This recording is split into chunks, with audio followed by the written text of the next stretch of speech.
Praise the Lord. கர்த்தருடைய பரிசுத்த நாமத்துக்கு மகிமை உண்டாவதாக. இந்த ஜூன் மாதம் 10ஆம் தேதி அன்று நாம் தியானிக்கிற கர்த்தருடைய வார்த்தை நம்முடைய பரிசுத்த வேதாகமத்தில் அப்போஸ்தலனாகிய பவுல் தீமோத்தேயுக்கு எழுதின நிருபம் 2 தீமோத்தேயு 2ஆம் அதிகாரம் 22ஆம் வசனம்.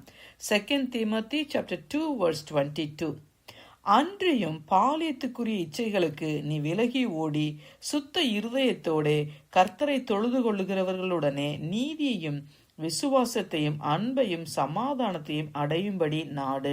ஆமென். கர்த்தருடைய நல்ல வசனத்துக்காக தேவனுக்கு நாம் நன்றி செலுத்துவோம். நாம் எதை விட்டு விலகணும், நாம் எதை அடையும்படி நாட வேண்டும் என்று சொல்லி இந்த வசனத்துல ஆவியானவர் நமக்கு சில காரியங்களை நமக்காக எழுதி வைத்திருக்கிறார். முதல் காரியம் என்னன்னா, அன்றியும் பாலியத்துக்குரிய இச்சைகளுக்கு நீ விலகி ஓடி அப்படின்னு சொல்லி வசனம் இல்லையா.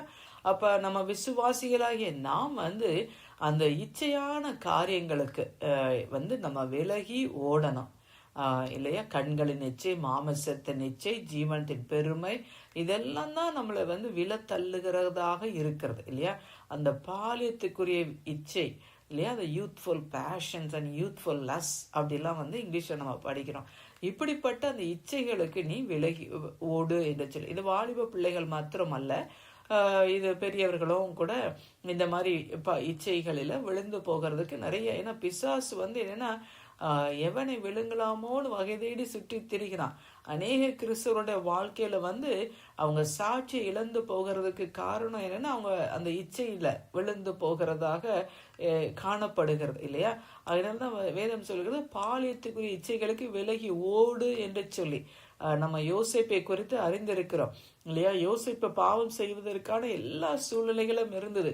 போர்த்திபாரோட மனைவி தன்னோடு பாவம் செய்யும்படி அவ யோசேப்பை வற்புறுத்தின பொழுது வேதம் சொல்லுகிறது, யோசேப்பு தன் வஸ்திரங்களை விட்டு அவர் ஓடினார். அந்த இடத்தை விட்டு எனக்கு பாவத்துக்கு விலகி ஓடினார். பிரியமான, அப்படியாக நம்ம என்னன்னா நம்ம பரிசுத்தத்தை காத்து கொள்ள வேண்டியது அவசியமாக இருக்கிறது. ஏன் என்று சொல்லால், அந்த பரிசுத்தம் இல்லாம நம்ம தேவனுக்குரிய காரியங்களை நம்ம நாட முடியாது. ஏன்னா இந்த பாலியத்துக்குரிய இச்சைகளை விலகி ஓடி சுத்த இருதயத்தோடு கர்த்தரை தொழுது கொள்ளுகிறவர்களுடனே. அப்ப சுத்த இருதயத்தோடு கர்த்தரை நம்ம தொழுது கொள்ள வேண்டும். ஆமா, நம்மகிட்ட நிறைய பாவங்கள் இருக்குமானா நம்மளால தொழுது கொள்ள. ஏன்னா சுத்த இருதயம் உள்ளவர்கள் தான் தேவனை தரிசிப்பார்கள். இருதயத்துல சுத்தம் உள்ளவர்கள் தான் பாக்கியவான்கள். அப்ப அந்த சுத்த இருதயத்தோடு நம்ம தேவனை தொழுது கொள்ளுகிற அவர்களோட கூட நம்ம எதையெல்லாம் நாட வேண்டும் என்று சொன்னா, நீதி, விசுவாசம், அன்பு, சமாதானம், இவைகளை நாட வேண்டும். நம்முடைய வாழ்க்கையில நம்ம நீதியை செய்கிறவர்களாக, நியாயத்தை செய்கிறவர்களாக நம்ம இருக்க வேண்டும். விசுவாசத்தை நம்ம காத்துக்கொள்ள வேண்டும். ஏன்னா அது மகா பரிசுத்தமான விசுவாசம், விலையேற பெற்ற விசுவாசம். அந்த விசுவாசத்தை நம்ம காத்துக்கொள்ள வேண்டும். அன்பை அடையும்படி நாடு. எல்லா விசுவாசம், நம்பிக்கை, அன்பு, இது மூன்று பிரதானம். இது மூன்று என்னன்னா முக்கியமான காரியங்கள். இதுல அன்பே பிரதானம். இது மூன்று தான் நிலைத்திருக்கிறது. விசுவாசம், நம்பிக்கை, அன்பு, இது மூன்று தான் நிலைத்திருக்கிறது. இதுல அன்பே பிரதானம். அப்ப அந்த அன்பு, தேவ அன்பை நம்ம அடையும்படி நாடணும். சமாதானத்தை இல்லையா, சமாதானம் பண்ணுகிறவர்கள் பாக்கியவான்கள், அவர்கள் தேவனுடைய புத்திரர்கள். ஆமே, நம்ம என்னன்னா நம்ம இருக்கிற இடத்துல கலகத்தை உண்டு பண்ணுகிறவர்களாக இல்லாம சமாதானத்தை நம்ம விரும்புகிறவர்களாக இருக்கணும். இதையெல்லாம் நீ அடையும்படி நாடு என்று சொல்லி. பிரியமான, நம்ம எதை விட்டு விலகணும் இல்லையா. அப்ப எதை நாடணும் அப்படின்னு சொல்லி ஆவியானவர் தெளிவா இந்த வசனத்தின் மூலமாக நமக்கு வெளிப்படுத்துகிறாங்க. ஆமே, கர்த்தருக்கு மகிமை உண்டாவதாக.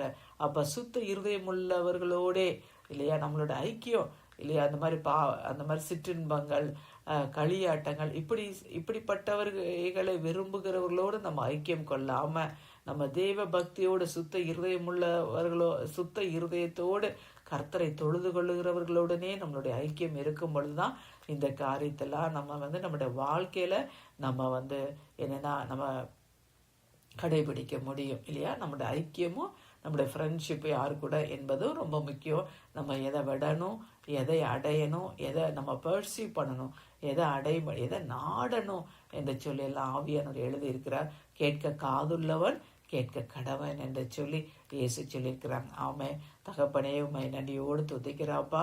ஒவ்வொரு நாளும் எங்களுக்கு பிரயோஜனமானவைகளை போதித்து நாங்கள் நடக்க வேண்டிய வழியில எங்களை நடத்துறீங்கப்பா.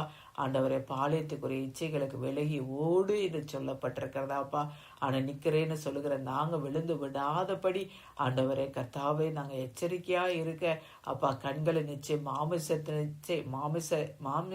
இச்சை, ஜீவனத்தின் பெருமைக்கு எங்களை விலக்கி நாங்கள் காத்து கொள்ளவும் ஆண்டவரே அப்பா. தெய்வ பக்தி உள்ள ஜனங்களோடு, சுத்த இருதயத்தோடு உம்மை தொழுது கொள்கிற ஜனங்களோடு அப்பா, நீதி, விசுவாசம், அன்பு ஆண்டவரே இதெல்லாம் நாங்கள் நாட, சமாதானத்தை நாட கத்திரங்களை ஒவ்வொருவருக்கும் அந்த கிருபையை கொடுங்க அப்பா.